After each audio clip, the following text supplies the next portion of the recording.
Today, we're joined here with Premier Wynne. I'm so thankful to have you. Premier Wynne, thanks for joining me. Pleasure, Sam. Happy to be here. Absolutely. Well, so I wanted to talk to you today a little bit about carbon initiatives and how it relates to MyGeneration here in Canada. You know, we've got so many different ideas. I just want to simplify it a little bit for MyGeneration. One of the things that you had talked a lot about when you were in power as Premier was a cap and trade carbon pricing system. So can you help MyGeneration understand the difference between that and the current carbon tax we're seeing? So the main difference from my perspective, Sam, is that in a cap and trade system, the jurisdiction is part of a market. So we were linked with California and with Quebec. And the theory was that, and the practice was that we would put a cap on the emissions that were allowed. So the greenhouse gas emissions that were allowed by by industry, for example, the cement industry or the oil industry. We put a cap on that, what they were allowed to emit. And if they emitted more than that, then they would have to pay for what was called an allowance to allow them to continue to emit that higher amount of greenhouse gas emission. But then that money that was paid in terms of the allowances, that money would be used to help the businesses innovate. It would be used to help people get rebates to retrofit their houses, for example. So there was money that would come in the order of billions of dollars in Ontario in the first couple of years. That money was used to build transit, for example. So it was like creating a green fund because polluters were paying, but at the same time, those polluters were working to put in place innovation that would allow them to emit less greenhouse gas, right? And so, from my perspective, that was a very elegant way of getting large emitters to reduce. Now, of course, the costs, there would be some costs that would be passed along to people. So if industry was required to pay more, then some of those costs would be passed along. But the reality is that we were seeing emissions go down, and we were seeing emissions go down across that market. With a carbon tax, it's much more a consumer-facing tax, so that it's not so much although the producers do have to pay the carbon tax, the consumers pay it. And the idea with the carbon tax is that having to pay more for gas or for propane, for example, would deter people from using as much, and they would start to reduce their usage. The problem, and I'll just finish on this, the problem with a carbon tax from my perspective is that you have to keep raising it every year, and it's a burden that is carried by individuals and families. And in order to change those behaviors, the price of the product, the gas, the fossil fuel, for example, has to be very high.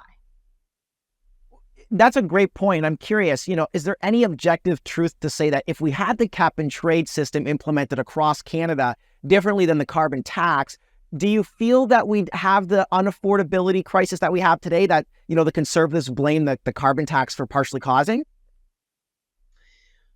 Well, I think the affordability crisis has way more to do with inflationary costs as a result of other economic forces. I mean, Quebec has got the cap and trade system in place, and they are still having affordability issues. There are other jurisdictions in the world that have a cap and trade system. They are having affordability issues. So I think we have to delink those things.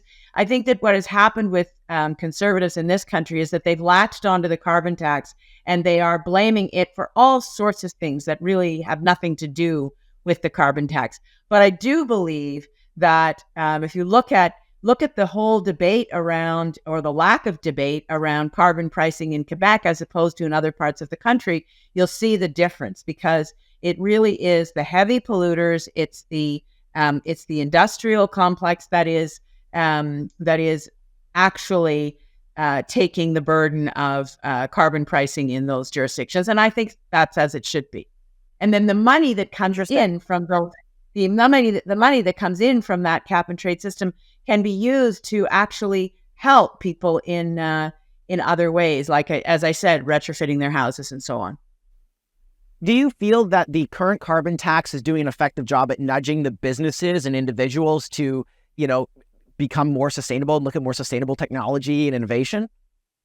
Well, I think if you look at what's happening in the auto industry, Sam, even though I use Ontario as the example, even though when we lost government in 2018 and we had been big proponents of clean energy and electric vehicles, and we had put rebates in place, and we were bringing business into the province like battery factories in Oshawa and so on.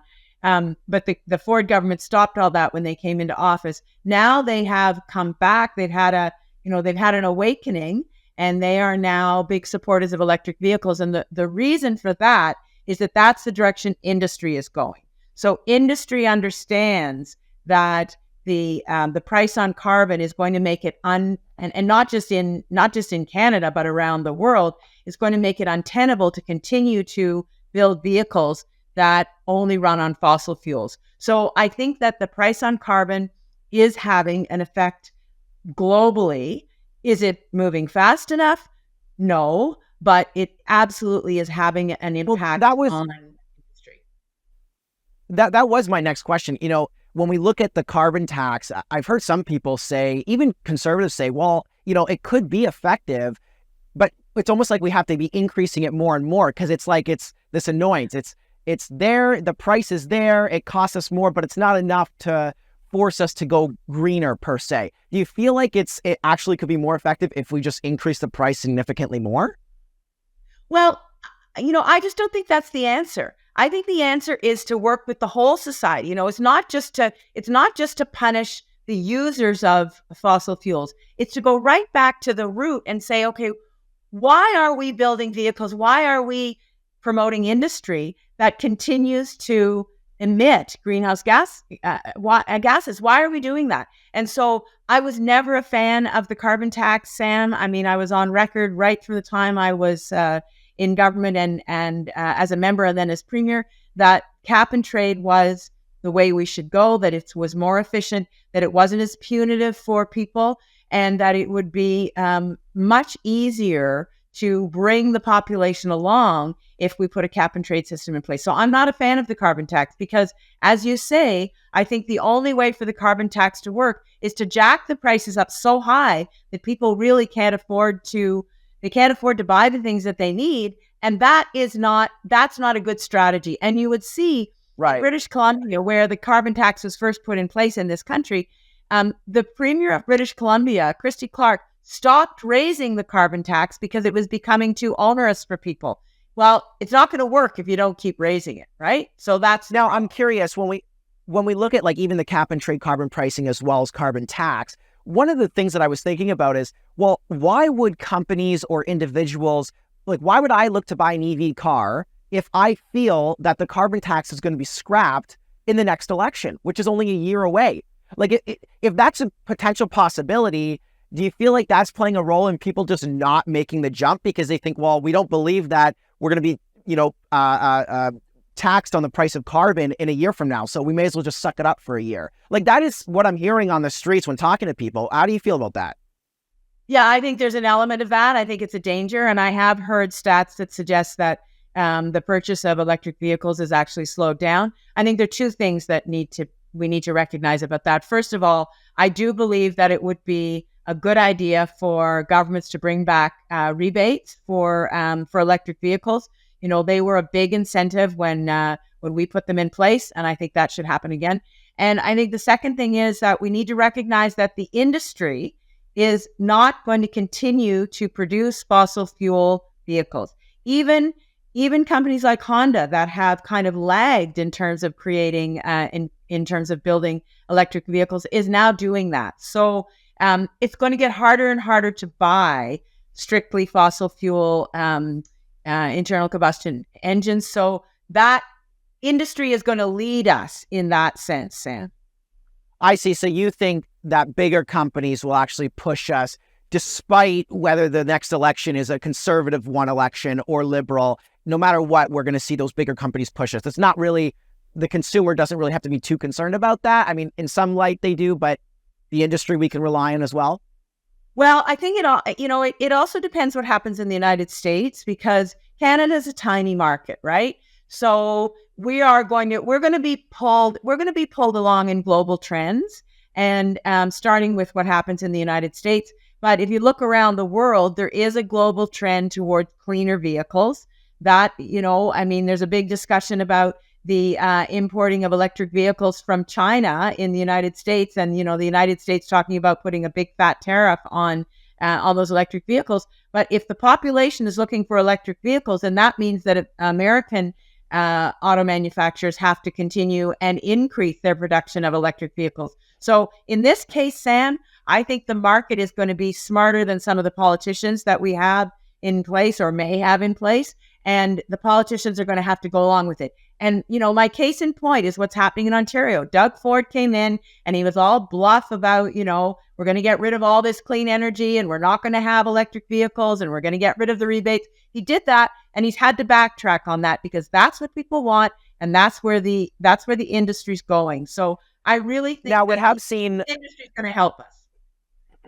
Now, I see what you're saying, but there is the other side when you did make a point about, EV sales have slowed and industry follows where the money's at, right? And so if EV sales have slowed, are we going to see industry make these big jumps? One of the things that the government has put a lot of money into is a CCFD, a carbon contract for difference. So it basically, I'm sure you've heard of it, where the government will, no matter what happens, reimburse the companies that go greener or invest in greener technology, whether there's a conservative one election or a liberal one election, doesn't matter, they'll reimburse.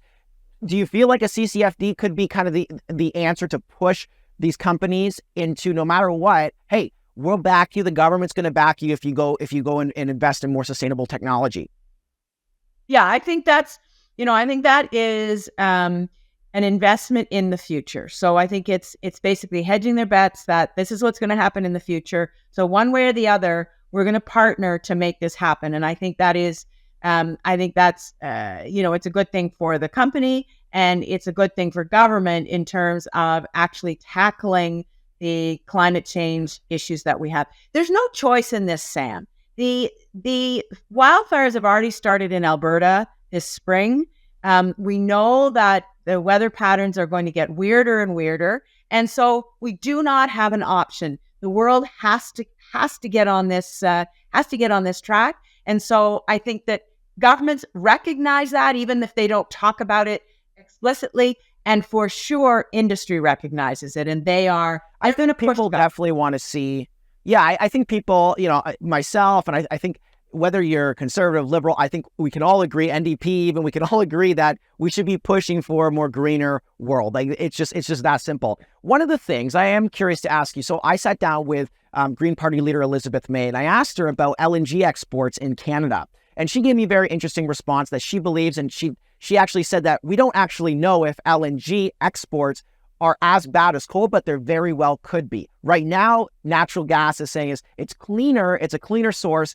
Do you agree or align, or what are your thoughts on the idea of exporting LNG in Canada? We're the third largest oil reserve in the world. Get that and use that as a way to pay for, greener tech like wind, solar, etc. Where do you stand with that? I'm curious.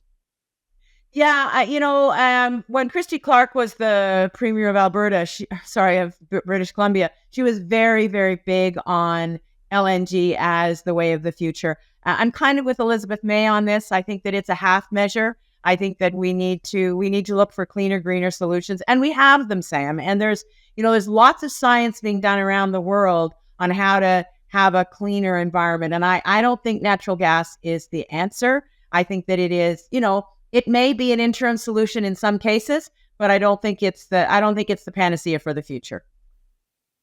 Okay, can I push back on you a little bit on that, just to play devil's advocate?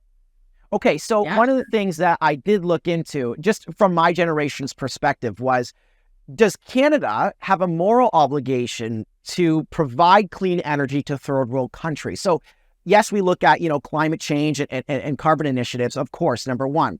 But we also have the other issue of providing clean energy, and we have the opportunity to do that through exporting LNG.